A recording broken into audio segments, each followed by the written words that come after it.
Bien, je pense qu'un certain nombre de nos collègues ont des difficultés pour parvenir jusqu'à nous, mais le programme étant un peu serré, on va devoir commencer quand même. Monsieur le conseiller référendaire, Madame le haut conseiller, Mesdames et Messieurs, Madame la conseillère honoraire près la Cour d'appel de Paris chargée des experts, Madame la présidente de la CCI, Mesdames et Messieurs les intervenants en vos noms et qualités, Mesdames et Messieurs les magistrats, Mesdames et Messieurs les avocats, Mesdames et Messieurs les experts, merci à vous tous pour votre présence et merci d'avoir affronté les difficultés de circulation qui sont un petit peu, je dirais, communes à nos colloques. Je rappellerai le colloque de Lille, le deuxième de la CNEM, où nous avions le droit à une grève des transporteurs qui bloquait tout. Le colloque d'Orion, où on avait eu également des grèves de la SNCF, et il y a quelques années, le colloque de Biarritz, qui était intervenu quelques jours seulement après les attentats de Paris.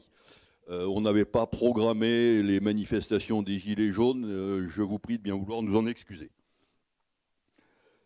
Ce colloque revêt pour nous un caractère un peu exceptionnel, d'abord parce que c'est le 25e, ce qui est quand même un anniversaire qui marque un petit peu dans l'histoire d'une compagnie.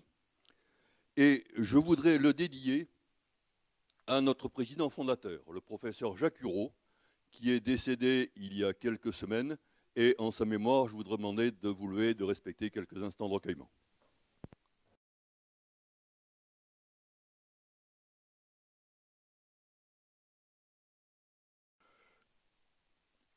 Nous abordons aujourd'hui un sujet qui est un sujet polémique. C'est un petit peu une de nos caractéristiques. Nous avons étudié les situations dangereuses expertises, l'évolution des barèmes, les maladies de société, et nous abordons aujourd'hui un problème, là aussi de société, celui des vaccinations. Depuis l'Antiquité, les populations ont cherché à se protéger contre les épidémies et les maladies infectieuses, par l'isolement, l'exclusion des personnes malades ou réputées malades, des vêtements spéciaux, les lazarets, les quarantaines, ce qui n'a pas empêché que des intérêts commerciaux fassent qu'on échappe à ces problèmes. Je rappellerai la grande peste de 1720 à Marseille, qui était due à un intérêt économique évident.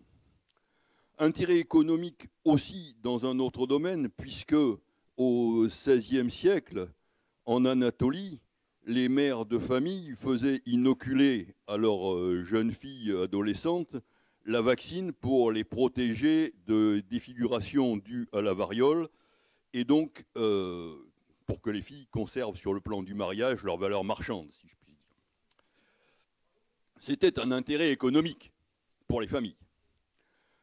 Vaccination qui fut introduite en Grande-Bretagne par Lady Montagu et qui est quand même une des premières à l'origine de nos vaccinations. Et malgré ça, malgré l'ancienneté de cette vaccination, ça n'a pas empêché il y a quelques années que des touristes venus des confins indo-pakistanais arrivent à Londres et disséminent une épidémie de variole qui a fait quand même une dizaine de morts. La rougeole, qui était une maladie qu'on pensait avoir pratiquement disparu de nos contrées, a fait les dernières années des malades graves ou des morts chez des adultes jeunes. On sait qu'une épidémie de rougeole a décimé une grande partie de la population des îles Féroé à partir de l'introduction des bateaux à vapeur. Le trajet entre les côtes normandes ou bretonnes étant plus long à la voile, le délai d'incubation était passé.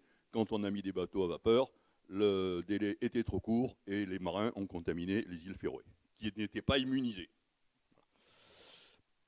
Bien, je ne vais pas insister trop longtemps puisque tous ces sujets vont être abordés par nos différents orateurs. Merci à vous tous d'être venus à ce colloque. Je voudrais également remercier, bien qu'elle ne soit pas là, mais elle est représentée, Madame le médecin général des armées, directrice centrale du service de santé, qui est bien voulu nous confier, si je peux dire, deux pharmaciennes des armées qui vont également nous parler de problèmes logistiques.